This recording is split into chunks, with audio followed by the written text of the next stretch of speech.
কথাটা বলে আকাশ পানে তাকায়। নীল আকাশে সাদা মেঘের ভেলা ভেসে যায়। মায়রার ইচ্ছে করে মেঘের কোলে বসে ভেসে যেতে। মলিন হেসে বিড়বিড় করে, মেঘমালা, তুমি যদি আমায় আমার গর্ভধারিণী মায়ের বুকে নিয়ে যেতে পারতে, তবে আমি তোমার কোলে উঠে যেতাম।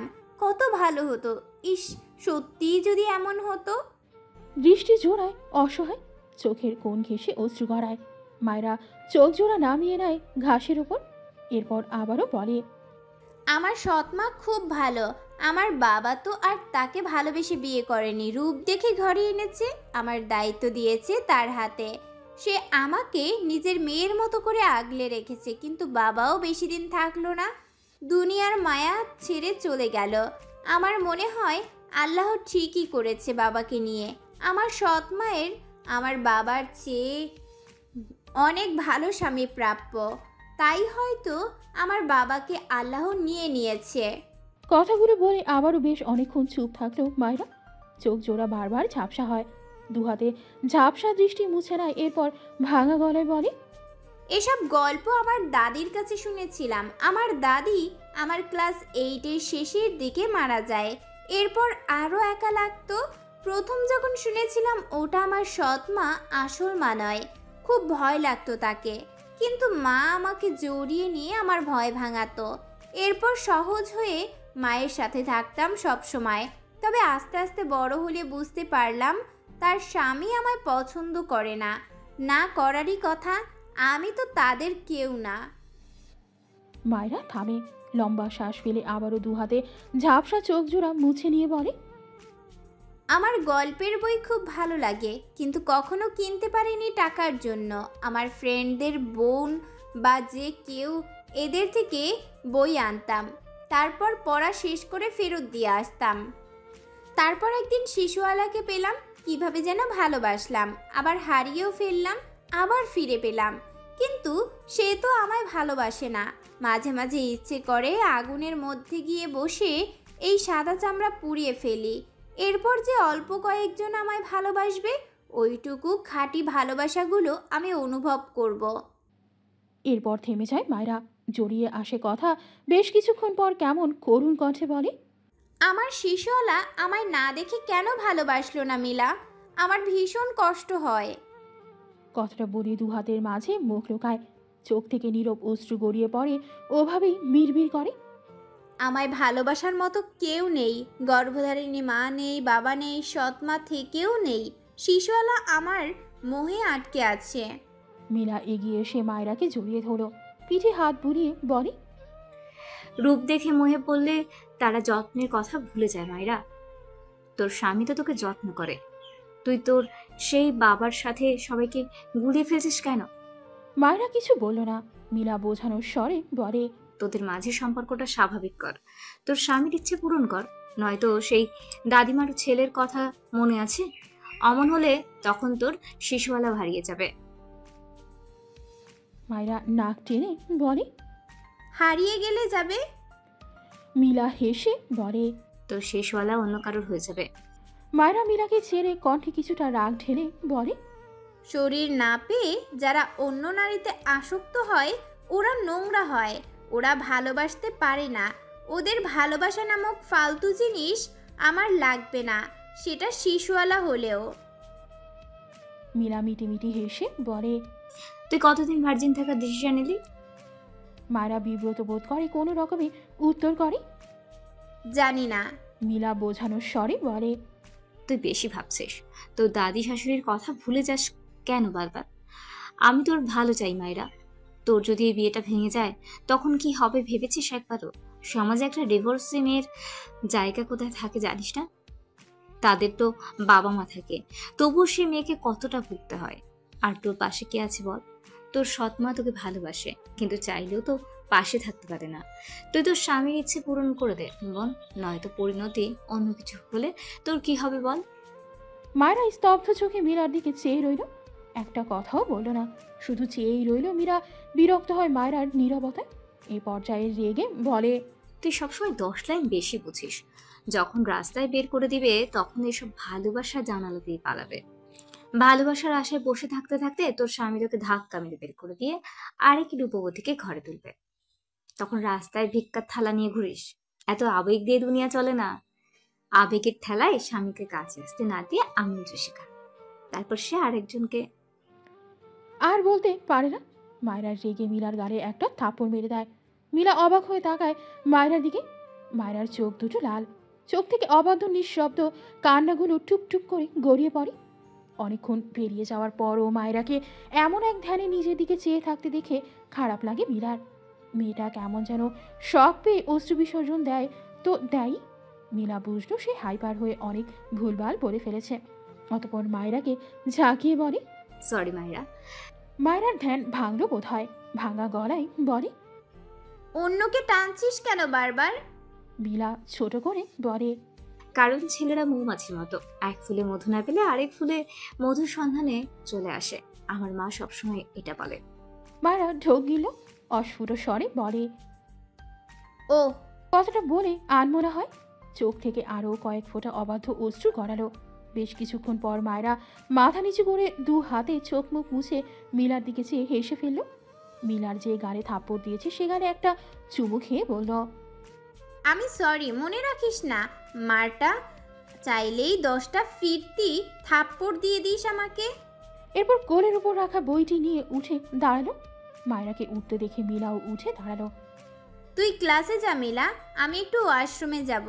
মিলা অবাক হলো না। মায়রা তো এমনই সবসময় কেমন যেন হাসে। সে বুঝেছে মায়রা খুব কষ্ট পেয়েছে। মায়রা উল্টো ঘুরে দুপা এগোলে মিলা বলে ওঠে, তুই কি আমার কথায় মন খারাপ করলি মাইরা? আমি তোর ভালোর জন্যই বলতে চেয়েছিলাম, সরি। মায়রার পা থেমে যায়। মিলার দিকে ঘুরে দাঁড়িয়ে মৃদু হেসে বলে, না রে, মন খারাপ করব কেন? শুধু বুঝলাম মেয়েরা পুতুল, তাদের মাথার উপর ছায়া নামক সিদ্ধান্ত চাপিয়ে দেওয়ার মেশিন রূপী মানুষ থাকে। এই দেখ, বিয়ের আগে আমার মা নামক ছায়া আমার ইচ্ছের বিরুদ্ধে একজনের সাথে বিয়ে দিয়ে দিল। এখন আমাকে সেই সংসার বাঁচাতে নিজেকে বিলিয়ে দিতে হবে, নয়তো স্বামী অন্য নারীতে আসক্ত হয়ে যাবে। এখানে আমি সেই সিচুয়েশনের জন্য প্রস্তুত নই, তবুও আমার ইচ্ছায় কি আসে যায়, সংসার বাঁচাতে হবে তো। আমাদের চাওয়া পাওয়া সব ছুঁড়ে ফেলে স্বামীর চাওয়া মেটাতে হবে, এটাই। কথাটা বলে আর দাঁড়ালো না। ওয়াশরুমের দিকে যেতে যেতে মলিন কণ্ঠে বলে, ছোটবেলায় লুডো খেলতাম, আমার গুটি খেয়ে নিলে আমি কাঁদতাম, আর এখন আমার জীবনের এত জটিল জটিল খেলা দেখে হাসি। আরেকটু এগিয়ে গিয়ে থেমে যায় মায়রা। পিছু পিছু মিলা আসছে। মায়রা উল্টো ঘুরে মিলার দিকে তাকায়। মিলা অপরাধী চোখে মায়রার দিকে চেয়ে আছে। মায়রা মিলার অবস্থা দেখে পেট চেপে হাসতে লাগলো। কোনো রকমে হাসি থামিয়ে বলে, তুই এমন দেবদাস হয়ে গেলি কেন বুঝলাম না। বোনরে জামাই প্যারা দিলে এসব কাজে লাগবে, তখনকার জন্য মন খারাপের ডোজ জমিয়ে রাখ, ক্লাসে যা। মীরা মায়রার হাত ধরে বলে, সরি মাইরা, তুই আমার কথায় কষ্ট পেয়েছিস জানি। মায়রা মৃদু হেসে বলে, কষ্ট কি সেটাই তো বুঝি না, পাবো কি করে? একটু থেমে উদাস কণ্ঠে বলে, বাবা মারা যাওয়ায় আফসোস করি না যে আমার মাকে ভালোবাসিনি, অমানুষের মতো আচরণ করেছে আমার মায়ের সাথে। সে বেঁচে থাকলে আমি তাকে বাবা বলে ডাকতে পারতাম না কখনো। অমন বাবা আমার নেই, তাতেই শান্তি আমার। মা মারা যাওয়াতে আমি শান্তি পেয়েছি, বাঁচলে আবার আমার বাবার ঘরেই আসতো, আবার অত্যাচার সহ্য করতে হতো। অমন অমানুষ নামক স্বামীর ঘরের চেয়ে মাটির তলায় মায়ের শান্তির জায়গা। শুধু একটা তীব্র আফসোস হয়, সেদিন মায়ের সাথে আমার নিঃশ্বাস বন্ধ হয়ে গর্ভধারিণী মায়ের বুকের উপর আমার একটুখানি জায়গা কেন হলো না। কথাগুলো বলে লম্বা করে শ্বাস ফেললো মায়রা। ডান হাতে ঝাপসা চোখ দুটো স্বাভাবিক করে নিয়ে ডান পাশে তাকালো। হঠাৎই হাত উঠিয়ে বলে, এই লিয়ানা দাঁড়া আমার জন্য, আমিও ওয়াশরুমে যাব। কথাটা বলে দৌড় লাগায়। পিছু ফিরে মিলার দিকে তাকায়। ক্লাসে যা বান্ধবী। মীরা অসহায় চোখে চেয়ে রইল। লাস্ট দুটো ক্লাস মায়রা হেসে খেলেই শেষ করে। মীরাকে চুপ দেখে ওকে খোঁচায়। মীরা হাসেনি। মায়রা কয়েকজন পরিচিত মেয়েদের থেকে বিদায় নিয়ে মীরার হাত ধরে বাইরে বেরিয়ে আসে। মাঠের কোনায় গিয়ে ব্যাগ থেকে পানির পট বের করে পানি খায় মায়রা। পাশেই মীরা মন খারাপ করে দাঁড়িয়ে আছে। মায়রা বিরক্ত হয় মীরাকে দেখে। মীরাকে ধাক্কা দিয়ে বলে, এই তোর কয় নাম্বার স্বামীর জন্য এমন মুখ করে রেখেছিস বেয়াদ্দপ মহিলা? মীরা কিছু বলল না। মায়েরা বোতল থেকে ডান হাতের মুঠোয় পানি নিয়ে মিলার দিকে ছুঁড়ে দেয়। সেই সময় এই দিক দিয়ে এক ম্যাডাম যাচ্ছিল। মিলা মুখ সরিয়ে নেওয়ায় পানি গিয়ে পড়ে সেই ম্যাডামের মুখে। মায়েরা এটা দেখে চোখ বড় বড় করে তাকায়। সময় নষ্ট না করে দিশাহারা হয়ে দৌড় লাগায় কমন রুমের দিকে।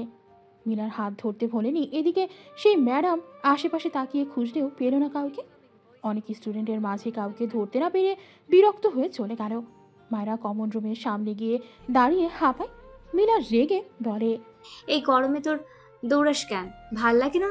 মায়েরা আশেপাশে সেই ম্যাডামকে না দেখতে পেয়ে স্বস্তির নিঃশ্বাস ফেলে।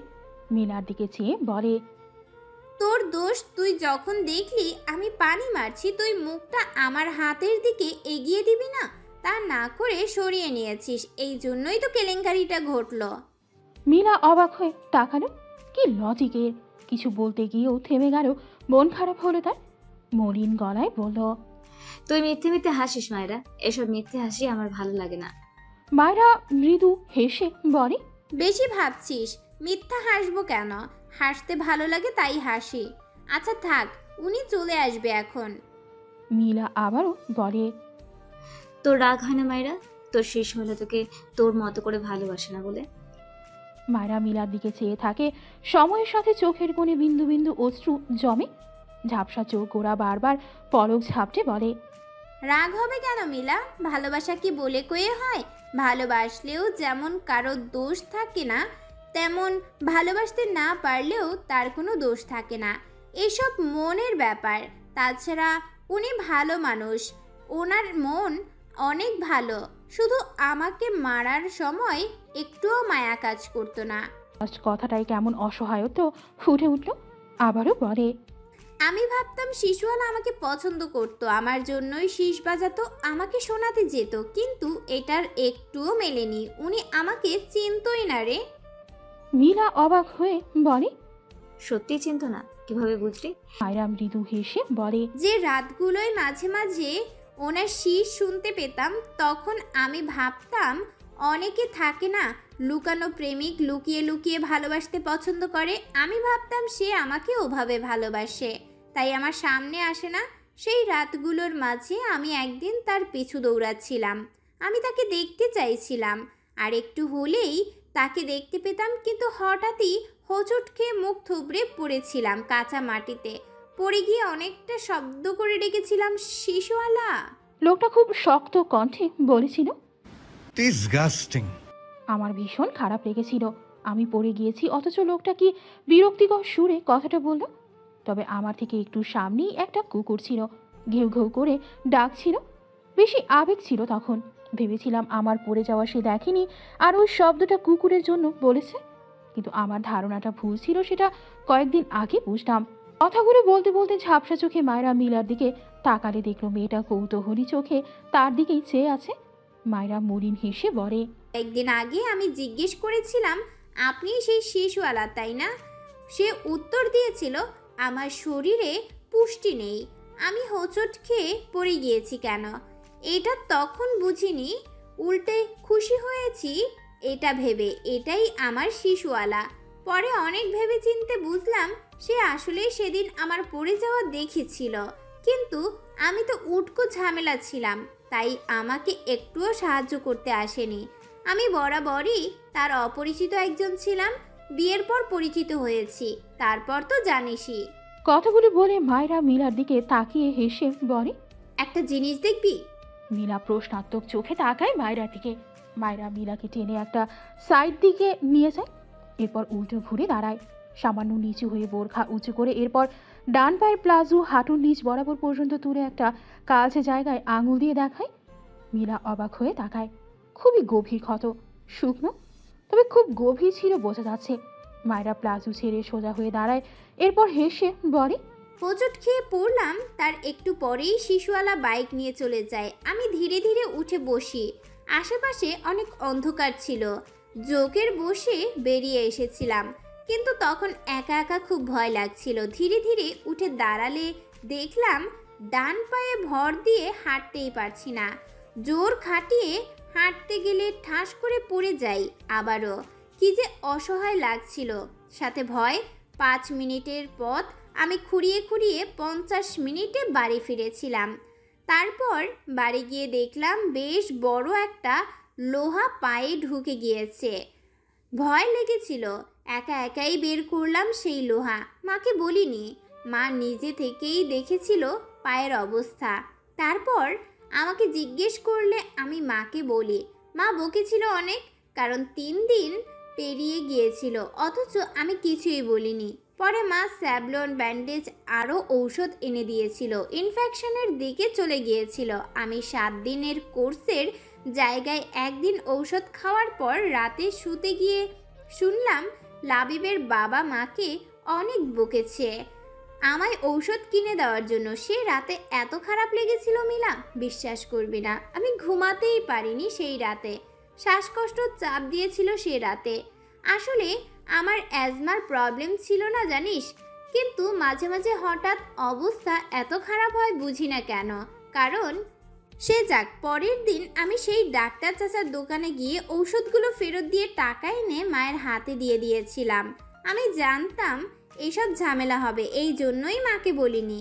এরকম করার কারণে মা আমার গায়ে সেদিন হাত তুলতে গিয়েও থেমে গিয়েছিল। আমি হেসেছিলাম। আমি নামক উটকো ঝামেলার জন্য মায়ের সংসারে অশান্তি হয়। পরে মা আবার ঔষধ এনে আমাকে জোর করে খাইয়ে খাইয়ে কোর্স কমপ্লিটও করেছিল। ভেজা চোখে মায়রার দিকে চেয়ে রইল। মায়রা ঝাপসা চোখ জোড়া নিচে নামিয়ে মলিন গলায় বলে, আমি হোঁচট খেয়ে পড়ে গিয়েছিলাম, আর শিশুওয়ালা আমায় দেখেও ফেলে রেখে চলে গিয়েছিল, একবারও আমার দিকে তাকায়নি। কথাটা বলে থামে মায়রা। কান্নারা শব্দ করে বেরিয়ে আসতে চায় মায়রা। চোখ বুঝে বেশ কসরত করে কান্না গিলে নিজেকে সামলায়। তবুও চোখ থেকে দুফোঁটা পানি টুপ করে সাদা হিজাবের ওপর পড়ল। যে অশ্রুতে কত শত অভিমান অভিযোগ মিলিয়ে মিশিয়ে আছে, শুধু দেখার কেউ নেই। মায়রা মাথা নিচু করে আবারও বলে, বিয়ের পরে সেই থাপ্পড়গুলো তো আমি ভুলেই গিয়েছিলাম, কিন্তু যখন বুঝলাম এটাই সেই শিশুওয়ালা, যেমন খুশি হয়েছিলাম ডানা ছাড়াই উঠতে ইচ্ছে করছিল খুশিতে, তেমনি দম বন্ধ লাগতো। আসলে আমি আগে ভাবতাম শিশুওয়ালা আমাকেও মনে মনে ভাবতো, একটু হলেও পছন্দ করত, আর এদিকে সেই শিশুওয়ালাই আমাকে নিয়ম করে থাপ্পড় মারতো, আমায় সহ্য করতে পারতো না। কথাগুলো বলার সময় মায়রা ঠোঁটের কোণে মলিন হাসি লেগেছিল। ডান হাতে চোখ মুখ মুছে নেয়, মৃদু হেসে বলে, এসব বাদ দে, অনেক ফালতু বকে ফেলেছি, চল ওয়াশরুমে যাই। কথাটা বলে মিলার হাত ধরে বলে ওয়াশরুমের দিকে হাঁটতে থাকে। ওয়াশরুমে গিয়ে মায়রা ভালোভাবে মুখ ধুয়ে নেয়। চোখ মুখ কিছুটা লাল। বেশ অনেকক্ষণ পানি দেওয়ার পর একটু স্বাভাবিক লাগলো। মিলার হাত ধরে আবারও মাঠে এসে দাঁড়ায় মায়রা। এরপর হেসে বলে, আজ আসছি, বাই। মিলা কিছুটা বলল না। মায়রা মিলাকে এমন প্যাঁচা মুখ করে থাকতে দেখে দু হাতে দুগাল দুদিকে টেনে বিরক্ত হয়ে বলে, হাসতে পারিস না? এমন প্যাঁচা মুখ মানুষদের দেখলে আমার মেজাজ খারাপ লাগে। মিলা তবুও হাসল না। মায়রা মিলার যে গালে থাপ্পড় দিয়েছিল সে গালে আরও দুটো চুমু খেয়ে বলে, নে এবার হাস ময়না, একটা থাপ্পড়ের বদলে 3টে চুমু খেয়েছি, হয়েছে? মিলাকে একইভাবে চেয়ে থাকতে দেখে আরও দুটো চুমু খেয়ে বলে, এবার না হাসলে তোর খবর আছে, একটা থাপ্পড় মেরে 5 গুণ ফিরিয়ে দিয়েছি। জীবনে জামাইকেই চুমু খাইনি, তোকে খেলাম। মাইনসে আমাদের লেসবিয়ান পদবি দেওয়ার আগে হাস বেদ্যপ চিমনি। পর্যায়ে মিলা না চাইতেও হেসে ফেলল। মায়রাও হাসল। বিশ্বজয়ের হাসি হেসে মিলাকে বাই বলে মেন গেটের দিকে এগিয়ে যায়। প্রায় সবাই বেরিয়ে গিয়েছে। মাঠ একদম ফাঁকা বলা যায়।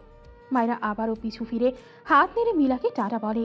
মিলা মলিন মুখে তাকিয়ে রইল মায়রার পানে। চোখের কোণে কেন যেন পানি জমল। মিলা একদিন মায়রার সাথে গল্পের মাঝে কথায় কথায় তার নামের অর্থ বলে মায়রাকেও জিজ্ঞেস করেছিল, মায়রা নামের অর্থ কি? মায়রা উত্তর দিয়েছিল অসাধারণ।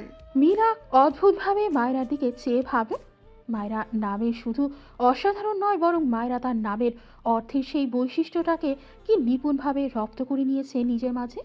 এই যে বাস্তবেও মায়রা অসাধারণ একটি মেয়ে, যে মেয়ে বুক ভরা কষ্ট নিয়ে হাসে, শুধু হেসেই যায়, অন্যকে হাসাতে মেতে থাকে, যেন তার কাঁধে এই দায়িত্বকেও গছিয়ে দিয়েছে। মীরা বোধহয় মায়রার হাসিতে আর কখনো মন খুলে হাসতে পারবে না। সে যে জেনে গেল মায়রার হাসিতেই শত শত দুঃখ ঝরে পড়ে। শুধু মানুষ তো দেখতে পায় না, কারণ মায়রা খুব যত্নে তা লুকিয়ে রাখে।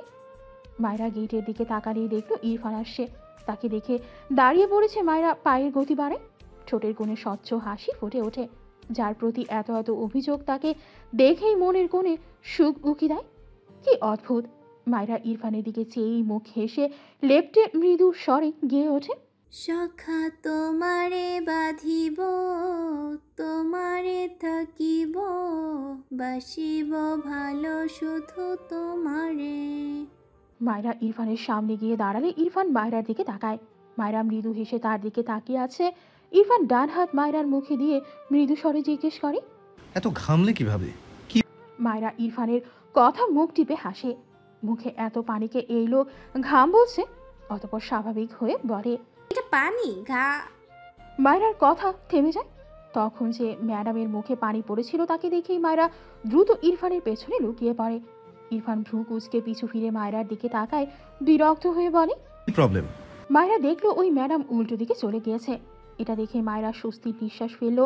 ইরফানের দিকে চেয়ে মেকি হেসে বলে, কিছু না, টেস্ট করছিলাম। আপনি আমাকে খুঁজে পান নাকি? ইরফান বিড়বিড় করে। স্টুপিড। মায়রার কিছু একটা মনে পড়তেই ইরফানের দিকে চেয়ে হঠাৎই শব্দ করে হেসে দেয়।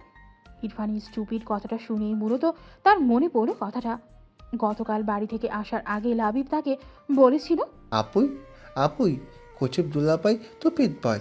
মায়রা অনেক ভেবেচিন্তে বের করেছে স্টুপিডকে লাবিব টুপিড বলেছে, আর শিখেছেও এই লোকের থেকে।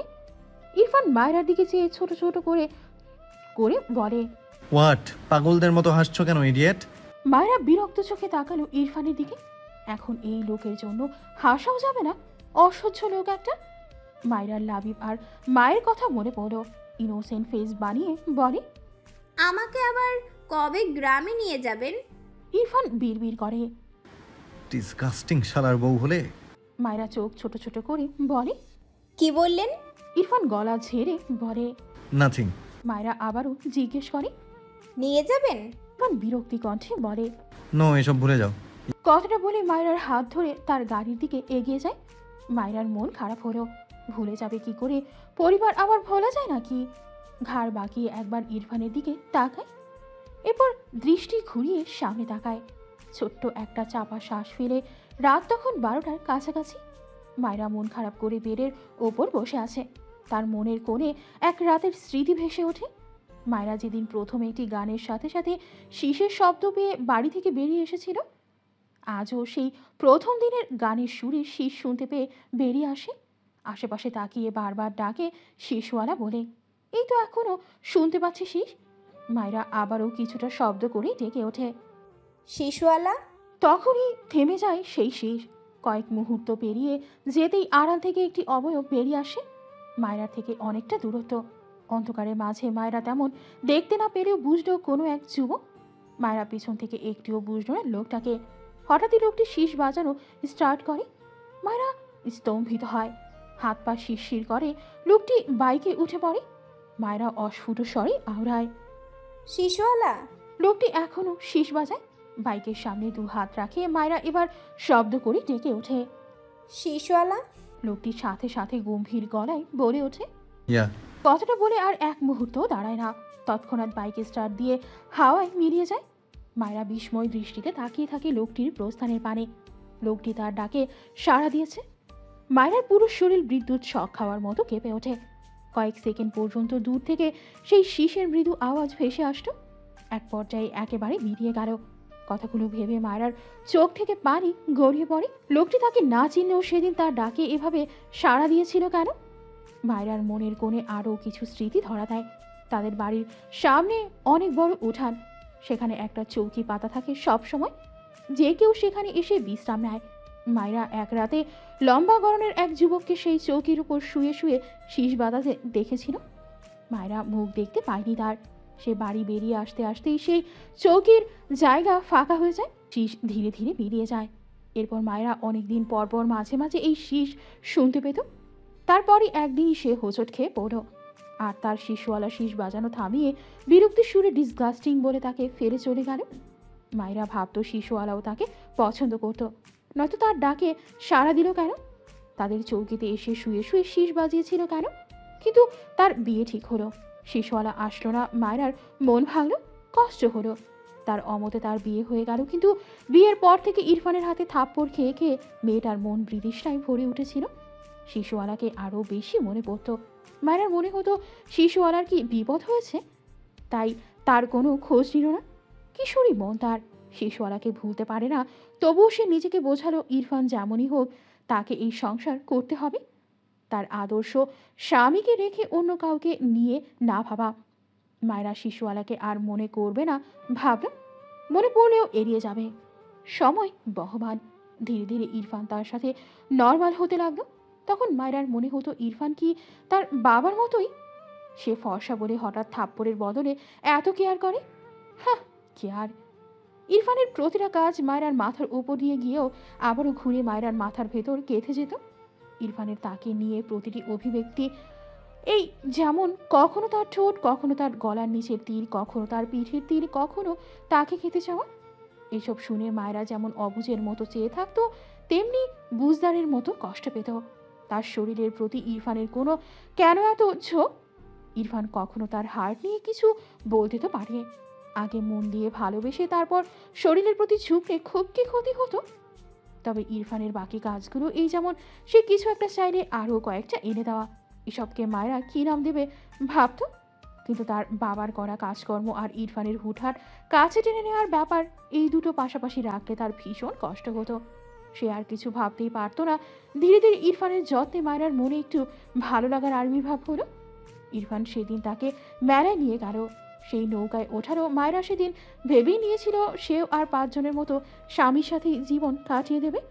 শিশুওয়ালাকে ভুলে গিয়ে ইরফানকে নিয়ে ভাবে। ইরফান ভালোবাসতে বাসবে, না হয় এই শরীরের প্রতি ঝুঁকেই থাকতো। মায়েরার আর ভালো লাগে না জীবন নিয়ে এত ভাবতে। যা হবার হবে। 13 বছর বয়সে যার সামনে থেকে ভাতের থালা উল্টে ফেলে দেওয়া হয়, যার মা তাকে পেটে নিয়ে লাথি খেয়ে দুনিয়ার মায়া ত্যাগ করে, সে কালো হলেই তার বাবা তাকে ডাস্টবিনে ফেলে দিত। তার জীবনে এক শিশুওয়ালা এসেছিল। এত কষ্টের মাঝেও মায়েরা হাজারটা মিথ্যে হাসির আড়ালে শিশুওয়ালার জন্য সত্য হাসত। যে মানুষটাও হারিয়ে গেল, তারপর তার বিয়ে হলো, আর বিয়ের পর সে মিথ্যে হাসির আয়োজন করত বলে তার স্বামী তাকে নিয়ম করে যত্ন করে মারত। আবার সে জানলো তার শিশুওয়ালাই তার স্বামী, যে তাকে ভালোবাসে না বোধ হয়। মায়েরা সংগ্রাম করে বাঁচার স্বপ্ন দেখতে ইচ্ছে হয় না। এত কিছুর মাঝে তার মরে যাওয়ার অপশনটাই ভালো লাগে। তার না দেখা মায়ের পাশে ঘুমোতে ইচ্ছে করে। ভাবলো যতদিন বাঁচবে শিশুওয়ালাকে ভুলে গিয়ে ইরফানকে নিয়ে ভাববে।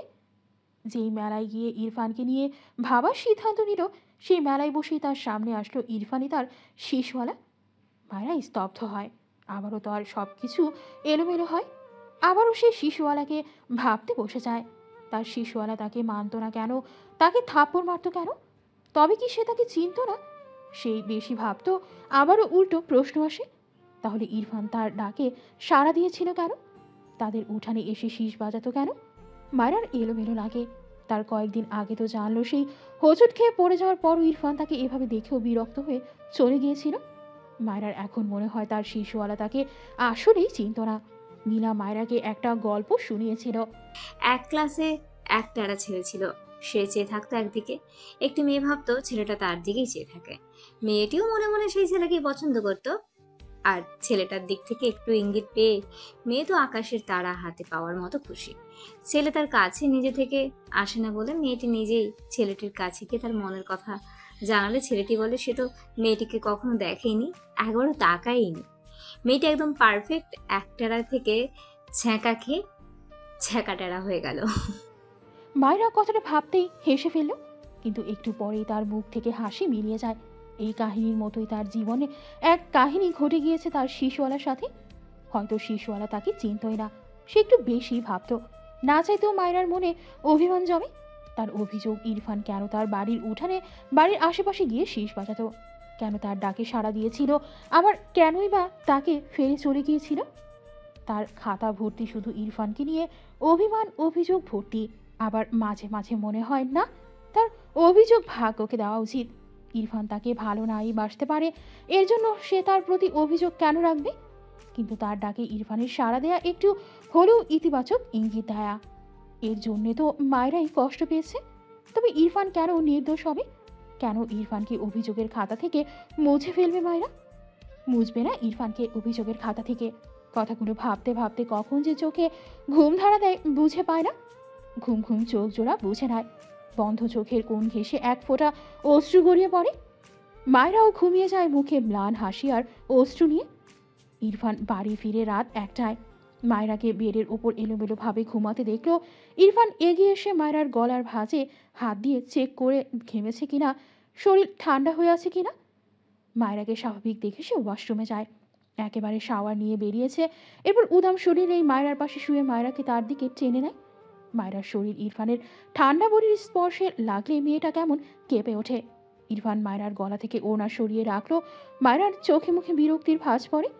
ইরফান মায়রার ঠোঁটে চুমু খায়। মায়রা বিরক্ত হয়, ঘুমের ঘরে বিড়বিড় করে। শিশুওয়ালা আমায় ভালোবাসে না। ইরফান মায়রাকে আরেকটু তার দিকে টেনে নিয়ে গলার মুখ গুজে মৃদু স্বরে বলে, বাসে বার্ড ফ্লাওয়ার।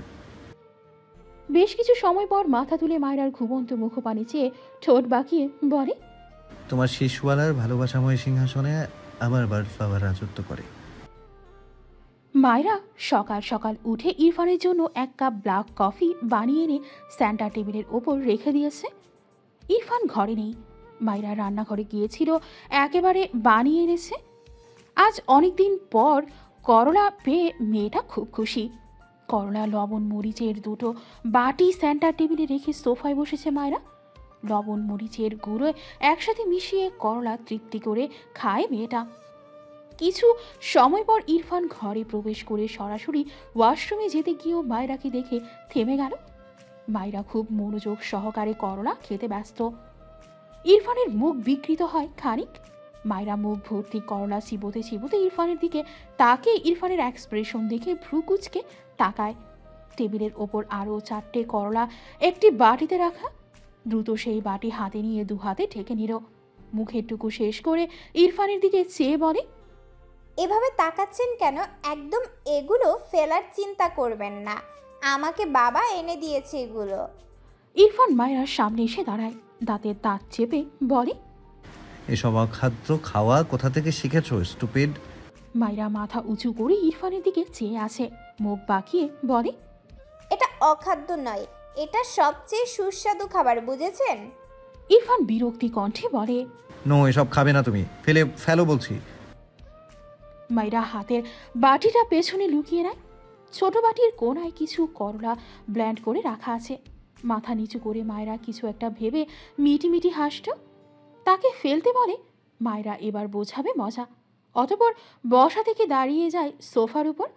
ইরফান ভ্রু কুঁচকে তাকায়। মায়রা সোফার উপর দাঁড়ানোয় ইরফানের থেকেও বেশ লম্বা দেখায়। ইরফান ভ্রু কুঁচকে কিছু বলার জন্য হা করতেই মায়রা বাটি থেকে বেটে রাখা করলার কিছু অংশ হাতে করে নিয়ে ইরফানের মুখে ঠুসে দেয়। ইরফান চোখ বড় বড় করে তাকায়। মায়রাকে আর কে পায়? করলার বাটি শক্ত হাতে ধরে সোফার উপর থেকে 1 লাফ দিয়ে দৌড় লাগায়। ইরফান কেশে ওঠে, মুখ থেকে তরল অংশ ফেলে দেয়। মায়রার দিকে রেগে তাকায়। মায়রা দৌড়ে গিয়ে দরজার আড়ালে দাঁড়িয়ে ইরফানের দিকে তাকায়। ইরফান সমানে কাশছে। তরল হওয়ায় গলার ভেতর কিছু অংশ চলে গিয়েছে। মায়রাকে ধরার জন্য এগিয়ে যেতে গিয়েও পিছিয়ে এসে সোফায় বসে। কি জঘন্য এই করলা! এই স্টুপিডকে তো সে পরে দেখে নেবে। মায়রা ইরফানের এক্সপ্রেশন দেখে চলে যেতে নিয়েছিল, কিন্তু ইরফানকে এভাবে কাশতে দেখে মায়রার মুখ থেকে হাসি মিলিয়ে যায়। দ্রুত দরজা ঠেলে ভেতরে এসে বেডের উপর থেকে কয়েকটা চকলেট এনে ইরফানের সামনে দাঁড়ায়। ব্যস্ত হাতে চকলেট ছিঁড়ে ইরফানের মুখের সামনে ধরে বিচলিত কণ্ঠে বলে, এটা খেয়ে নিন, তাহলে আর খারাপ লাগবে না। ইরফান মুখের সামনে হাত দিয়ে আরও কয়েকবার কেশে নিল মায়রার দিকে তাকিয়ে। এরপর মায়রার হাত ধরে টেনে তার পাশে বসিয়ে দেয়। মায়রার হাত থেকে চকলেট নিয়ে সত্যি সত্যি মুখে পুরো। এটা আসলেই প্রয়োজন। যে জঘন্য খাবার মুখে পড়েছে, এর রেশ না কাটলে বমি হয়ে যাবে নিশ্চিত। মুখের চকলেটটুকু চিবিয়ে গিলে নেয়। এরপর কিছুটা রেগে বলে, এসব বাদরামি অফ করবে না তুমি? মায়রা মাথা নিচু করে ঢোক গিলে মিনমিন করে বলে, সরি। বেশ কিছুক্ষণ পেরিয়ে যাওয়ার পরও ইরফানের কোনো রেসপন্স না পেয়ে মাথা তুলে তাকালে দেখলো ইরফান তার দিকেই চেয়ে আছে। মায়রা জিভ দিয়ে ঠোঁট ভিজিয়ে বলে, দেখুন, আপনি যেমন সিগারেট খান, আমি তেমন করলা খাই। এই দুটোর মধ্যে অখাদ্য আপনার ফেভারিট সিগারেট, আর আমার করলা শরীরের জন্য খুবই ভালো খাবার। শরীরে পুষ্টি দেয়, আর আপনার সিগারেট তো হার্ট পুড়িয়ে দেয়। তাহলে কোনটা অখাদ্য হলো আপনিই বলুন। ইরফান চোখ ছোট ছোট করে তাকায় মায়রার দিকে। মায়রা একটা যুক্তিগত উত্তর দিতে পেরে মনে মনে বেশ প্রফুল্ল হয়।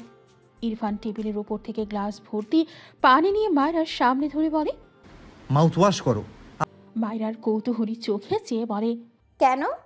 ইরফানের গম্ভীর স্বরে সহজ উত্তর। আমি বলেছি তাই। মায়রা কথা বাড়ালো না। এমনিতেও তার পানি পিপাসা পেয়েছে। ইরফানের হাত থেকে গ্লাস নিয়ে পানি খেয়ে গ্লাসটি টেবিলের উপর রাখল। এরপর ডান হাত উঠিয়ে ঠোঁটে লেগে থাকা পানি মোছার জন্য হাত উঠাতে নিলে ইরফান টান মেরে মায়রাকে তার কোলে বসায়। কোনো কথা ছাড়াই মায়রার দু হাত পেছনে নিয়ে তার দু হাতের মাঝে বেঁধে মায়রার ঠোঁট জোড়া আঁকড়ে ধরে। বেশ কিছু সময় পর ইরফান মায়রাকে ছেড়ে দেয়। মায়রা মাথা নিচু করে রেখেছে। ইরফান ডান হাতের বুড়ো আঙুলের সাহায্যে মায়রার ভেজা ঠোঁট মুছে দেয়। মায়রার সামনে হেলে পড়া চুলগুলো পেছন দিকে নিতে নিতে গম্ভীর স্বরে বলে। সিগারেট হার্ট পুরানোর back dated version, but you. বলতে গিয়েও থেমে গেল মায়রার দিকে তাকিয়ে। মায়রা পিট পিট করে চেয়ে আছে ইরফানের দিকে। ইরফান ইংলিশ শব্দগুলো গুটিয়ে রাখলো জিব্বার ভাঁজে। এরপর মায়রাকে কোলে নিয়ে বেডের দিকে যেতে যেতে আবারও গম্ভীর গলায় বলে। তুমি হার্ট পুরানোর আপডেটেড ভার্সন। এরপর মায়রাকে বেডে বসিয়ে কিছুটা রেগে বলে। আর একবার সোফায় বসতে দেখলে থাপ্পড় দিয়ে সব দাঁত ফেলবো তোমার, স্টুপিড। কথাটা বলে ইরফান ওয়াশরুমের দিকে যায়। মায়রা নীরব চোখে চেয়ে রইল ইরফানের দিকে। ইরফানের কথাটা বোঝার চেষ্টায় ভাবলো এটা নিয়ে পরে ভাবে। কিছু একটা ভেবে বেড থেকে নেমে ইরফানের সামনে দাঁড়িয়ে বলে। আমার একটা প্রশ্ন আছে। ইরফান ভ্রু কুঁচকে তাকায় মায়রার দিকে। মায়রা জিভ দিয়ে ঠোঁট ভিজিয়ে বলে। আপনি আমাকে সত্যিই চিনতেন না? ইরফান তার সামনে মায়রাকে দেখে থেমে যায়। ভ্রু কুঁচকে বলে। I am not interested talking about this topic. Myra বিরক্তি কণ্ঠে বলে। বাংলায় বলতে পারেন না?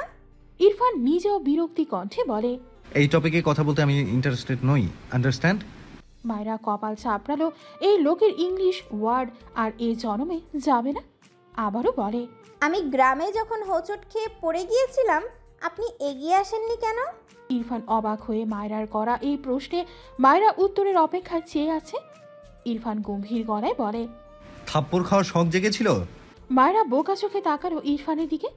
এটা আবার কেমন উত্তর? অবাক হয়ে বলে। মানে? ইরফান গম্ভীর গলায় বলে। It means you are a stupid girl. Irfan কথাটা বলে মায়রাকে পাশ কাটিয়ে ওয়াশরুমে চলে যায়। মায়রা বিরক্ত চোখে ইরফানের দিকে চেয়ে রইল। ইরফানের মতো গম্ভীর গলায় অ্যাক্টিং করে। ইউ আর এ গন্ডারের 1 নাম্বার দাদা। মায়রার কথা শুনে ইরফান পিছু ফিরে তাকিয়ে রেগে বলে। হোয়াট? মায়রা থতমত খেয়ে তাকায়। সে আসতে বলতে চেয়েছিল, জোরে হয়ে গিয়েছে। মায়রা কাচুমাচু হয়ে দাঁড়িয়ে থাকে। ইরফান কিছু বলল না। ওয়াশরুমে দরজা আটকে দেয়। মায়রাও স্বস্তির নিঃশ্বাস ফেলে। এরপর এগিয়ে গিয়ে চেয়ার টেনে বসল মায়রা। নোট করার জন্য যে কাগজগুলো কাজে দেয় তার মাঝ থেকে একটা ছোট্ট লাল কাগজ নিয়ে সেখানে লিখল। সিগারেট হার্ট পুরানোর ব্যাক ডেটেড ভার্সন, বাট তুমি হার্ট পুরানোর আপডেট ভার্সন। স্বীকারোক্তিতে শিশুওয়ালা। লেখাটা লিখে মায়রা অনেকক্ষণ চেয়ে রইল লেখাটার দিকে। বোঝার চেষ্টা করছে কথাটার অর্থ। বেশ অনেকক্ষণ চেয়ে থাকার পর কথাটার অর্থ বোধহয় বুঝল। সে চাইতেও ঠোঁটের কোণে হাসি ফুটল। কখন যে চোখ থেকে দুফোঁটা পানি গাল বেয়ে গড়িয়ে পড়ে মায়রা টের পায় না। হাতের কাগজটি হাতের বইয়ের ভাঁজে আলতো হাতে রেখে দেয়। টেবিলের ওপর মাথা রেখে চোখ বুঝে নেয়। সেই রাতের কথা মনে পড়ে যেদিন দাদিমা তাকে সাজিয়ে দিল। ভীষণ ভয় পাচ্ছিল সে। মায়রার আবারও কান্না পায়। মায়রা বারবার বলছিল সে ছোট। সে নিজেকে কেন ছোট দাবি করছিল? এইটুকু কি ইরফান বোঝেনি? মায়রার খারাপ লাগে। ইরফানের বলা কথাটি স্পষ্ট শুনেছিল। You are my favourite dish. মায়রার চোখ থেকে পানি গড়ায়। বিড়বিড় করে। মেয়েরা তো রেপিস্টদের কাছেও ফেভারিট ডিশ হয়। কথাটা বলে মায়রা বেশ কিছুক্ষণ চুপ থাকে। এরপর আবারও বিড়বিড় করে। আমি আপনার ফেভারিট ডিশ হওয়ার আগে হৃদয়ের টুকরো হতে চাই শিশুওয়ালা। লাস্ট লাইনটা বলতে বলতেই চোখের কোণ ঘেঁষে পানি গড়িয়ে পড়ার সাথে সাথে ঠোঁটের কোণে এক স্নিগ্ধ হাসি ফুটে ওঠে। রাত বাজে 11টা। মায়রা পড়ার টেবিলে বসে আছে, কিন্তু পড়ায় তার মন বসছে না। বারবার মীরার বলা কথাটা মনে পড়ছে। মায়রা তার নোট করার ছোট্ট কাগজে লেখাটি লিখল। ছেলেরা মৌমাছির মতো এক ফুলে মধু না পেলে মধুর সন্ধানে আরেক ফুলের উপর গিয়ে বসে। লেখাটির উপর বেশ কিছুক্ষণ তাকিয়ে রইল। চোখ থেকে টুপ করে দুফোঁটা পানি কাগজটির ওপর গড়িয়ে পড়ে। মায়েরা হাতের কলম দিয়ে লেখাটি কালো কালির আবরণে ঘষতে থাকে। পুরো লেখাটি একদম কালো কালির নিচে চাপা পড়ে গেলে মায়েরা বসা থেকে দাঁড়ায়। এগিয়ে গিয়ে কাবারের এক সাইডে রাখা তার কাপড়গুলোর মাছ থেকে ইরফানের দাদি দেয়া শাড়ি ব্লাউজ সব বের করে। একা একাই শাড়ি গায়ে চড়ায়। ইরফানের দাদি যেভাবে পরিয়ে দিয়েছিল একদম সেভাবেই পরল, বেশ খোলামেলাভাবে। পুরো শাড়ি পরা শেষ হলে আয়নায় নিজের অবয়ব দেখে, চোখ থেকে পানি গড়িয়ে পড়ে। দু হাতে চোখ মুছে নেয়। এরপর শাড়ির সাথে ম্যাচ করে ঠোঁটে হালকা লাল লিপস্টিক দেয় আর চোখে কাজল। আর কিছু করল না। বারবার চোখ ভিজছে। মায়েরা বড় করে শ্বাস নিয়ে নিজেকে সামলায়। মায়েরা আয়নার সামনে থেকে সরে এসে এক সাইডে দাঁড়ায়। তখনই দরজা ঠেলে ইরফান ভেতরে প্রবেশ করে। মায়েরা ইরফানের দিকে তাকালো না, মাথা নিচু করে দেয়াল ঘেঁষে দাঁড়িয়ে রইল। ইরফান খুব স্বাভাবিকভাবেই ঘরে প্রবেশ করে, তবে মায়েরাকে দেখে স্তম্ভিত হয়। তার পা থেমে যায়, চোখ বুঝে ফোঁস করে শ্বাস ফেলে। নিজেকে সামনে মায়েরাকে দিকে এগিয়ে গিয়ে মায়েরাকে বাঁ হাতে জড়িয়ে ধরে, ডান হাতে মায়েরার মুখ উঁচু করে ধরে। মায়েরার চোখ বন্ধ। ইরফান মায়েরা মুখপানে চেয়ে মৃদুস্বরে বলে, আর এসব পড়েছো কেন? গ্র্যান্ডমাকে নিষেধ করনি কেন? মায়েরা চোখ মেলে ইরফানের দিকে তাকায়। মায়েরার শরীর কাঁপছে, সে জানে না কেন। ইরফান বোধহয় বুঝল, কিন্তু সে ছাড়ল না মায়েরাকে। দু হাতে মায়েরাকে নিজের সাথে জড়িয়ে নেয়। মায়েরার গলায় নাক ঘষে ছোট করে বলে, গ্র্যান্ডমাকে নিষেধ করে দিব, ডোন্ট ওয়ারি। মায়েরা ঢোক গিলে মিনমিন করে বলে, দাদিমা পরিয়ে দেয়নি, আমি নিজেই পড়েছি। ইরফান মায়েরার কথা শুনে অবাক হয়ে তাকায় মায়েরার দিকে। মায়েরা ঢোক গিলে নেয়। ইরফান মায়েরাকে আবারও জড়িয়ে ধরে, ঠোঁট বাঁকিয়ে সূক্ষ্ম হাসে। মায়েরা হাঁসফাঁস করে। তার স্বভাব সুলভ বলে ওঠে, ছাড়ুন। ইরফান বিরক্তি হলো, একে কি করা উচিত। মায়েরাকে ছেড়ে রেগে বলে, স্টুপিড, নিজেই সব খুলে আসবে আবার ছাড়ুন ছাড়ুন করবে। মায়েরা মাথা নিচু করে নেয়। সে তো চাইলেই অনেক কিছু। ইরফান মায়েরাকে কোলে তুলে নিয়ে দাঁতে দাঁত চেপে বলে, ছাড়বো না, আন্ডারস্ট্যান্ড? মায়েরা আবারও ভয় পায়। ইরফান মায়েরাকে বেডে শুইয়ে দিয়ে তার পরনের ব্লেজার খুলে ফেলে। শার্ট খুলতে নিলে মায়েরা ঢোক গিলে দ্রুত বেড থেকে নেমে দাঁড়ায়। ইরফান রেগে তাকায় মায়েরার দিকে। মায়েরা অসহায় চোখে তাকায়। ইরফান অপর পাশ দিয়ে মায়েরার কাছে আসতে নিলে মায়েরা চেঁচিয়ে ওঠে, মা, আমার পেট ব্যথা, আমি পানি খাবো। ইরফান ততক্ষণে মায়েরার সামনে এসে দাঁড়িয়েছে। তীক্ষ্ণ চোখে চেয়ে গম্ভীর গলায় বলে, কোথায় ব্যথা? মায়েরা মিনমিন করে বলে, পেটে মাথা ব্যথা। ইরফান ভ্রু কুঁচকে বলে, হোয়াট? মায়েরা জিভে কামড় দেয়। টেনশনে ভুলভাল বলে ফেলেছে।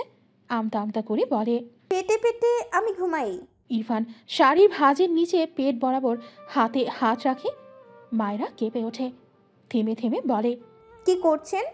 ইরফান মায়েরার পেটে মৃদু চাপ দেয়। মৃদু স্বরে বলে, ব্যথা সরিয়ে দিই আগে, দেন ঘুমোবে। মায়েরা দু হাতে ইরফানের হাত সরাতে চায়। ইরফান বা হাতে মায়েরার দু হাত ধরল। এরপর গম্ভীর গলায় জিজ্ঞেস করে, পেটের কোথায় ব্যথা করছে? মায়েরা বাচ্চাদের মতো করে অসহায় কণ্ঠে বলে, পুরো পেট, পুরো পেট, সত্যি বলছি, এবার ছাড়ুন। ইরফান মায়েরার পেটে রাখা হাত পুরো পেটে বিচরণ করায়। মায়েরা মাথা নিচু করে ঢোক গিরে। ইরফানের এমন আচরণে তার শরীর শিরশির করছে। সে নিজের জালে নিজেই ফাঁসত। ইরফান ঠোঁট বাঁকালো, বিড়বিড় করে। Little girl. এরপর মায়েরার পেট থেকে হাত সরিয়ে আনে। দু হাতের আঁচড়ায় মায়েরার মুখ নিয়ে মায়েরার ঠোঁট জোড়া আঁকড়ে ধরে। মায়েরা চোখ বুঝে নেয়। একটু সময় বেরোতেই ইরফান মায়েরাকে ছেড়ে মুখ কুঁচকে বলে, স্টুপিড, এসব কি লাগিয়েছো? মায়েরা এলোমেলো দৃষ্টি ফারে। একটু পর চোখ তুলে ইরফানের দিকে তাকালে দেখলো ইরফানের ঠোঁটে লিপস্টিক মাখানো। না চাইতেও শব্দ করে হেসে দেয় মায়েরা। ইরফান বিরক্তি চোখে মায়েরার দিকে চেয়ে থাকে। বড় বড় পা ফেলে ওয়াশরুমে চলে যায়। মায়েরা মুখ টিপে হাসত। এটা তো কম দামে একটা লিপস্টিক দিয়েছিল সে, এই জন্য ইরফানের ঠোঁটেও লেগে গিয়েছে। ইরফান ওয়াশরুমে যেতেই মায়েরা দৌড়ে গিয়ে দাঁড়ায় এক কোণায়। দ্রুত শাড়ি চেঞ্জ করে জামা পরে নেয়। এরপর বেরিয়ে গিয়ে কাঁথা মুড়ি দিয়ে ঠাস করে শুয়ে পড়ে। অনেক বড় হওয়ার কাজ করে ফেলেছে ভুল করে। এসব তার দ্বারা হবে না। মিলার বাচ্চার উপর রাগ হলেও কালকে কলেজে গিয়ে আগে ওকে লাথি দেবে। ব্যাদ্যক মহিলা আজ ভার্সিটি বন্ধ, শুধু ইরফানদের বাসাতেই।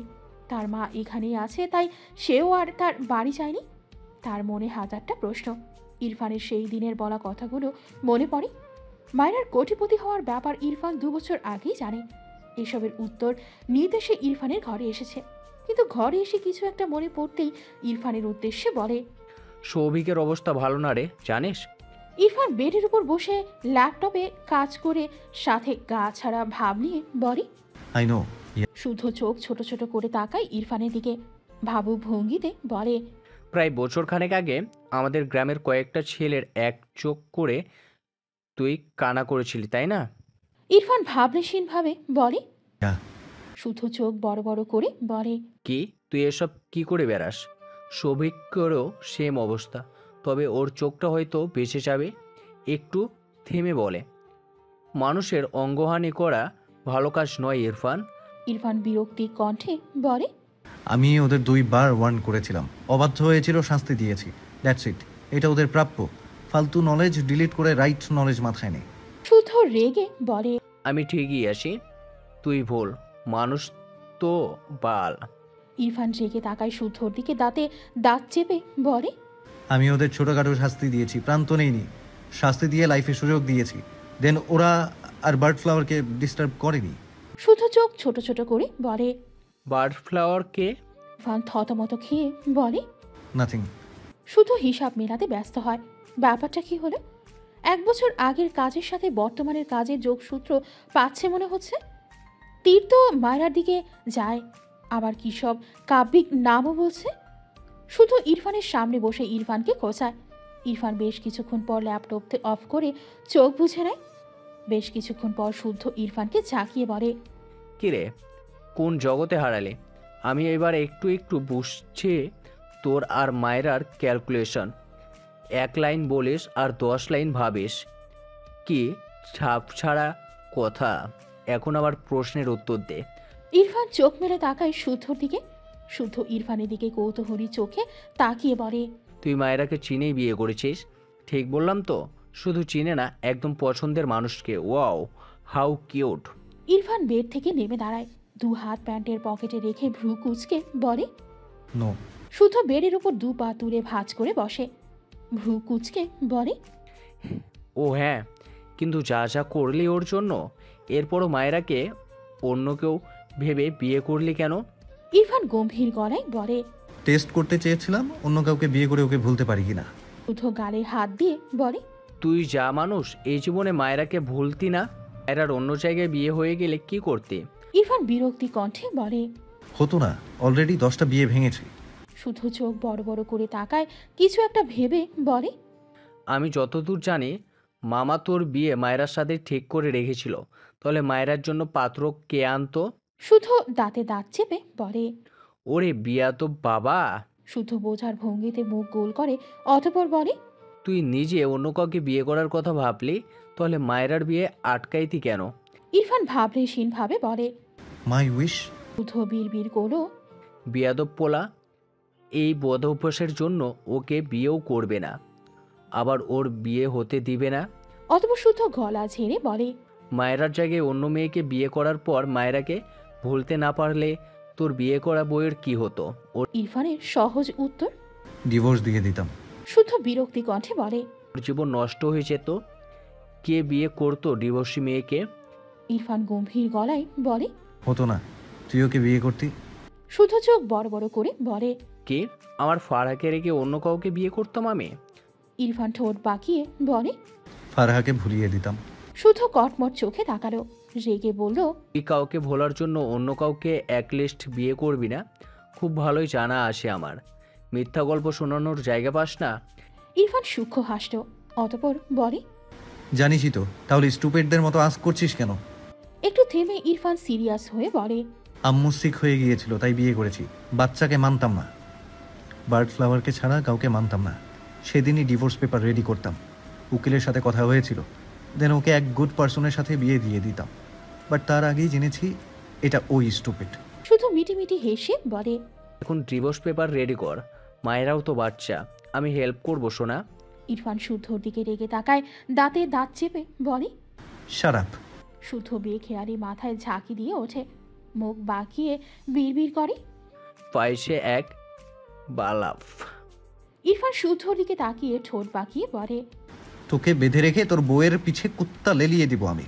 ইরফানের কথা শুনে শুদ্ধ চোখ বড় বড় করে তাকায়। এই কথা তো সে ইরফানের বিয়ের পর পর শুনছিল। বিয়ের পর কদিনের মাথায় তাদের গ্রামের এক ছেলেকে তো খুন করতে যাচ্ছিল এই ইরফান। শুদ্ধ সেই ছেলেকে বাঁচিয়েছিল বলে ইরফান এই কথা বলেছিল।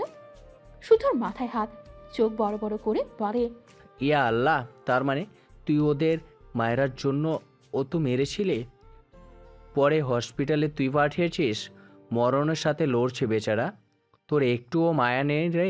ইরফান তীক্ষ্ণ চোখে চেয়ে বলে, না নেই। বার্ড ফ্লাওয়ারের টপিকে কেউ জড়ালে সেখানে এসব ফালতু মায়া দেখানোর টাইম নেই। লাইক তুই এখন আমার হাতে বেহিসাব থাপ্পড় খাবি। শুদ্ধ দ্রুত বেড থেকে নেমে বলে, এই না না, আমি জানতাম না ও মায়েরাকে উল্টাপাল্টা বলেছে। এমন করিস কেন? এসব ঠিক নয়। এটা এখনো মনে রেখেছিস কেন? এসব মনে রাখলে আল্লাহ পাপ দেয় শোনা। ইরফান দু হাতে শার্টের হাতা গোটাতে গোটাতে এগিয়ে আসলে শুদ্ধ পড়ে ওঠে, আমি তোর ভাই আর তুই আমায় মারবি? ছ্যা, তোর স্মৃতিশক্তি গিয়েছে আহারে। তোর জন্য আমার কষ্টে কষ্টে কণ্ঠিত হয়ে হাঁটু কেঁপে উঠে শোনা। ইরফান রেগে বলে। শুদ্ধর বাচ্চা। শুদ্ধ দৌড়ে ঘরের বাইরে যেতে যেতে বলে, নামাজ পড়ে দোয়া করে দেব সোনা, যেন বাচ্চাটা খুব তাড়াতাড়ি হয়ে যায়। এই জীবন আর সহে না। আর তুই একদম আমার বউয়ের পিছে কাউকে লাগাবি না। বউটাকে পেতে না পেতে হারানোর ভয় দেখায় শালা সবগুলো ব্রিটিশ। 2 বছর আগে ইরফান অনার্স শেষে মাস্টার্সে ভর্তি হয়েছে।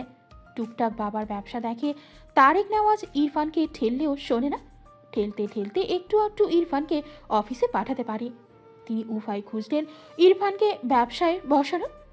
ভাবনা অনুযায়ী ব্যবসার ডিড পুরো ইরফানের নামে করে দেয়। এবার অন্তত ইরফান তার কথা শুনবে।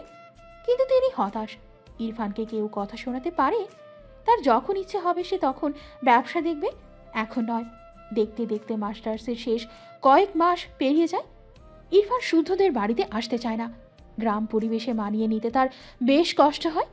কিন্তু তার বাবা মা জোর করতো আসার জন্য। তবে সে এজন্য আসতো না। সে আসতো গ্রামের প্রাকৃতিক দৃশ্য ক্যামেরায় বন্দি করতে। তার পছন্দের ক্যামেরা সনি ZV-E10। এই ক্যামেরা তার গ্রামের সঙ্গী। ইরফানের মাস্টার্সে যখন 3 মাস পেরিয়েছে তখন সে তার বাবা মায়ের সাথে গ্রামে এসেছে। ফজর নামাজ পড়ে বাড়িতে ফিরেছে। ঘরে এসে কোনো দিক না তাকিয়ে তার ক্যামেরাটা বের করে বাড়ির বাইরে বের হয়। দিনের আলো ফুটতে শুরু করেছে। শুধু ফোন গুতায় সাথে চা খায়।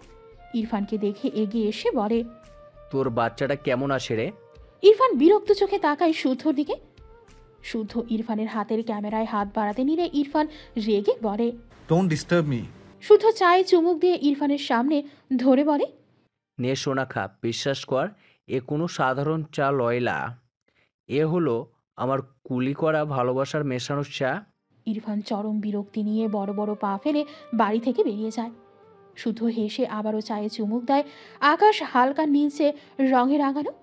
সূর্যের আলোর কমলা আভা আড়াল থেকে একটু একটু উকি দিচ্ছে। ইরফানের মুখাবয়ব গম্ভীর। সকালের সৌন্দর্য ঘেরা আকাশের প্রতিটি দৃশ্য ক্যামেরায় বন্দি করে নেয়। এরপর হাঁটু মুড়ে বসে শিশির ভেজা ঘাসের ওপর। মিটমিট করা রোদের আলোয় ঘাসের ওপর বিদ্যমান শিশির জলজল করতে থাকে। বা পায়ের হাঁটু ঘাসের ওপর ঠেকিয়ে ডান পা সামান্য উঁচু করে রেখে ক্যামেরায় বেশ অনেকগুলো পিক ক্লিক করে। পাশে একটি ঘাস ফড়িং চুপটি করে এসে বসে শিশির ভেজা ঘাসের ওপর। ইরফান এটাকেও তার ক্যামেরায় বন্দি করে নিল। এরপর উঠে দাঁড়ায়। পাখির কিচিরমিচির আওয়াজে ইরফান তাকায় চারপাশে। কেউ গাছের ডালে বসে, কেউ বা খোলা আকাশে মনের আনন্দে ডালা মেরে উঠছে, কেউ বা গাছের এ ডাল থেকে ও ডালে নেচে বেড়ায়। ইরফান প্রতিটি দৃশ্য খুব নিপুণভাবে তার ক্যামেরায় ক্লিক করে। গ্রামের রাস্তায় 2-1জন কৃষক লুঙ্গি পরে নিজ নিজ মাঠের দিকে অগ্রসর হয়। কেউ বা মাছ ধরতে এক হাতে পাতিল আরেক হাতে জাল নিয়ে এগোয়। ইরফান তাদেরকেও তার ক্যামেরায় বন্দি করে নিল। বেলা গড়িয়েছে বেশ। ইরফান ধীরে ধীরে এগোয়। আশেপাশে টুকটাক যা চোখে পড়ছে তা ক্যামেরায় বন্দি করে নেয়। হঠাৎই পুকুর পাড়ের ধারে একজন মেয়েকে বসে থাকতে দেখল, যে পুকুরের পানিতে 2 পা ডুবিয়ে রেখেছে। সামান্য ঝুঁকে ডান হাতে আলতো করে পানিতে ভেজায়। মাথায় করা খোপা আধখোলা হয়ে পিঠে নেমেছে। ইরফান পুকুরের ডান পাশে দাঁড়িয়ে আছে। তার কাছে দৃশ্যটা এত সুন্দর লাগলো সে সেখানে দাঁড়িয়ে পুরো 50টা পিক ক্লিক করেছে মেয়েটার। একটুর জন্য দৃষ্টি এদিক ওদিক হয়নি। মায়েরা পুকুর থেকে ডান হাতের মুঠোয় এক মুঠো পানি নিয়ে চোখে মুখে ছিটিয়ে দেয়। ঠোঁটের কোণে স্নিগ্ধ মৃদু হাসি, বন্ধ চোখ, ফর্সা গোলগাল মেয়েটার মুখ থেকে পানির বিন্দু বিন্দু ফোঁটা বেয়ে পড়ে। ইরফানের চোখে মুখে মুগ্ধতা। ঘোরের মাঝে থেকেই আরও অনেকগুলো পিক তুলল মেয়েটার। মায়েরা হাঁটু উপরের দিকে তুলে এনে হাঁটুতে থুতনি ঠেকিয়ে পুকুরের পানির দিকে নীরব দৃষ্টিতে চেয়ে থাকে। ভীষণ শান্ত এক মেয়ে হয়ে চুপটি করে বসে থাকে, যার নড়চড় নেই কোনো। ইরফান অদ্ভুতভাবে চেয়ে থাকে মায়রার পানি। ঠোঁটের কোণে সূক্ষ্ম হাসি রেখা, বিড় করে আওড়ায়, কিউট গ্রিন বার্ড ফ্লাওয়ার। বেশ কিছুক্ষণ পর মায়রা উঠে দাঁড়ায়। সামান্য নিচু হয়ে হাঁটুর নিচ পর্যন্ত গোটানো চুড়ি পায়জামা নিচে নামিয়ে দেয়। খোপা করা চুলগুলো সম্পূর্ণ খুলে যাওয়ার দু হাতে হাত খোপা করে নেয়। ইরফান এভাবেও মায়রার পিক ওঠায় অনেকগুলো। মায়রা চুলগুলো খোপা করে আশেপাশে তাকায়, এরপর এগিয়ে যায় বাড়ির পথে। ইরফান দেখলো মায়রা অনেকটা এগিয়ে গিয়েছে। সবুজ গোল জামা, সবুজ পায়জামা, সাথে সবুজ ওড়না পরনে মেয়েটার। ভেজা পা জোড়া শুকনো মাটিকে ভিজিয়ে দেয়। মৃদু বাতাসে মায়রার জামা দুলে ওঠে, মাথা থেকে কাপড় পড়ে যায়। মায়রাকে যতক্ষণ দেখা যায় ইরফান ততক্ষণ মায়রার দিকে চেয়ে রইল। থেকে থেকে ক্যামেরার মায়রার হাঁটার দৃশ্য ক্লিক করে, আবার কিছু ভিডিও করে। ইরফান বাসায় ফিরে তার ক্যামেরায় ক্লিক করা পিকগুলোই ভিডিও সব ল্যাপটপে সেভ করে। এই পুরো ঘটনা শেষ হওয়ার পর ইরফান আয়নার সামনে দাঁড়িয়ে নিজেকে দেখছে। তার কাজে সে চরম বিরক্ত। এটা তার ক্যারেক্টারের সাথে যাচ্ছে না, টোটালি যাচ্ছেই না। ঘাড় ঘুরিয়ে ক্যামেরা আর ল্যাপটপের দিকে তাকায় গম্ভীর মুখে। এত রাগ লাগছে নিজের উপর, রেগে মেগে বেডের কোনো একটি লাথি বসায় তার এই অদ্ভুত ক্যারেক্টার সে নিতে পারছে না। দাঁতে দাঁত চেপে বিড় করে। ইরফান সেদিনই দুপুর পর গ্রাম থেকে শহরে তাদের বাড়ি চলে আসে। এরপর আবারও গ্রামে আসে মায়রার জন্য। তার মনের ভাবনা মেয়েটি কিউট বাট বাচ্চা, এটাই তার মাথা বিগড়ে দিচ্ছে। অশান্তিতে ঘুম হারাম হয়ে গিয়েছে। ইরফানের ইচ্ছে করে মায়রাকে পটাপট থাপ্পড় দিয়ে বড় করে দিতে। সে বুঝেছে তার ফিলিংসের ব্যাপারে, বাট ও বাচ্চা। তাই ইরফান যথাসাধ্য ট্রাই করলো মায়রাকে তার মন থেকে ছুঁড়ে ফেলতে, বাট সে পারছে না। উল্টে তার নিজের মাথায় বাড়ি দিতে ইচ্ছে করে। অনেক ভেবেচিন্তে ইরফান মায়রার একটা পজিটিভ দিকে খুঁজে পেল। মেয়েটা ভীষণ শান্ত। মায়রাকে মারার জন্য সে হাতিয়ে এই দিকটা পেল। মায়রা বাচ্চা, মায়রা শান্ত, দুটো বৈশিষ্ট্য পাশাপাশি রেখে ভাবলো বাচ্চাটুকু মানিয়ে নেবে। সাথে এই যে শান্তশিষ্ট, এটার জন্য তাকে মেনে নেওয়া যায়। কথাটা ভেবে ইরফান স্বস্তির নিঃশ্বাস ফেলল। এবার একটু শান্তি লাগছে। এক সপ্তাহ পর ইরফান আবারও গ্রামে আসে। বিকেলবেলা আসর নামাজ পড়ে পুকুর পাড়ের দিকে আসলে দেখলো মায়রা আজ একটা গাছতলায় বসে আছে, কি যেন বিড়বিড় করে। ইরফান মায়রার পেছনে মায়রার থেকে বেশ কিছুটা দূরত্ব রেখে দাঁড়িয়েছে। মায়রার কণ্ঠে বিষাদ সুর, এলোমেলো শব্দ ভেসে আসে। আমি যদি কোটিপতি হতাম কত ভালো হতো। আল্লাহ, তুমি একদিন আমায় কোটিপতি বানিয়ে দিবে। কথাগুলো বলতে বলতে মায়রার চোখ থেকে পানি গড়িয়ে পড়ে। ইরফান পেছন থেকে তা দেখতে পেল না, তবে মায়রার চাওয়ার ধরন তার কাছে পছন্দ হলো। পিঠ ফিরিয়ে রাখা মায়রার পানি চেয়ে ইরফান বিড়বিড় করে, it's okay, one day you'll B A millionaire. কথাটা বলে ইরফান জায়গা থেকে প্রস্থান করে। মায়রা বেশ অনেকক্ষণ সেখানে বসে থাকে। আজ তাকে তার সৎ বাবা অনেক কথা শুনিয়েছে। বাড়িতে মেহমান এসেছিল, তাই তার মা বেশ ভালো মন্দ পদ রান্না করেছিল। মায়রা তাদের টেবিলে বসে পেট পুড়ে খেয়েছিল, আর মাত্র দুবার খেলেই খাওয়া শেষ হয়ে যেত। তখনই তার সৎ বাবা তার প্লেট উল্টে ফেলে চিৎকার করে বলে, এই জীবনে খাসনি, তোকে বিদায় করতে মানুষদের আসতে বলেছি, তারা আসার আগে তুই খাবার খেয়ে নিলি। এই বাড়ি থেকে বিদায় হবি না তুই? ফ্রিতে গিলতে খুব মজা লাগে, তাই না? মায়রা মুখভর্তি খাবার নিয়ে মাথা নিচু করে বসে রইল। চোখ থেকে টপ টপ করে পানি গড়িয়ে পড়ে। এই জীবনটা আল্লাহ রেখে দেওয়ার মায়রার এত কষ্ট হলো। সে কেন মরে যায় না? কেন মরবে আর? কবে মরবে আর? তার হায়াত এখনো কেন শেষ হলো না? তার সৎ বাবা সেখান থেকে প্রস্থান করে মায়রা এক দৌড়ে বাইরে বেরিয়ে মুখ ভর্তি খাবার ফেলে দিল। মুখের ভেতর ডান হাত দিয়ে বমি করার চেষ্টা চালায়। পেছন থেকে তার মা তাকে টেনে ধরে। মায়রা কাঁদতে কাঁদতে তার মায়ের বুকে ঝরে পড়ে। সে মরে যেতে চায়, সে আর বাঁচতে চায় না। কথাগুলো ভেবে মায়রা ফুপিয়ে ওঠে। তার টাকা থাকলে সে এই লোকটাকে খাবারের মধ্যে ডোবাতো, তাকে খাওয়ার খোটা দিল। সন্ধ্যা নামবে নামবে ভাব। মায়েরা চোখ মুখ মুছে গাছতলা থেকে উঠে বাড়ির পথ ধরে, মুখে হাসি ফোটায়। যাওয়ার পথে পরিচিত যার সাথে দেখা হয় কথা বলে হেসে হেসে, কাউকে আবার বাচ্চাদের মতো জ্বালিয়ে দৌড় লাগায়। ইরফান ভার্সিটি প্লাস অফিসের ফাঁকে ফাঁকে সুযোগ পেলেই গ্রামে চলে আসতো, তবে থাকতো না। রাত হলেও আবার ফিরে যেত। বেশিরভাগ সময় শুদ্ধদের বাড়িতে যেতই না, মায়েরাকে দেখেই চলে যেত। এমন হয়েছে তার বাইক ছিল না, তখন এই হুটহাট আসা যাওয়ার চক্করে বাইক কিনেছিল। গাড়ির চেয়ে বাইক কমফোর্ট লাগে বলে। দেখতে দেখতে ইরফানের মাস্টার্সের ফার্স্ট ইয়ার শেষ হয়ে যায়, সেকেন্ড ইয়ারের কয়েক মাস পেরিয়ে যায়। একদিন ভার্সিটি শেষে অফিসের কিছু কাজ শেষ করে বাইক নিয়ে সোজা গ্রামে চলে আসে ইরফান। শুদ্ধদের বাড়ি যায়নি, সে মূলত মায়রাদের বাড়ি চেনে না। এতদিন সে দিনেই আসতো সব সময়, মায়রাকে সকালে আর বিকালে বাইরে দেখত। কিন্তু আজ রাত হয় সে বুঝতে পারে না মেয়েটাকে কোথায় সেই প্রথম যেই পুকুর পাড়ে মায়রাকে দেখেছিল সেখানে এসে দাঁড়ায়। অস্থির মন নিয়ে হাঁটাহাঁটি করে, বিরক্ত হয়। আজ ভার্সিটিতে মাস্টার্সের এক্সাম থাকায় দিনের বেলা আসতে পারেনি। রেগে ডান হাত মুষ্টিবদ্ধ করে গাছে একটা পাঁচ মারে। মেয়েটাকে না দেখতে পেয়ে সে চরম বিরক্ত। বেশ কিছুক্ষণ পর হতাশ হয়ে সেখানে দাঁড়িয়ে শীষ বাজায়। ধীরে ধীরে কাঁচা রাস্তায় হাঁটতে থাকে, একটি গানের শীষ বাজায়।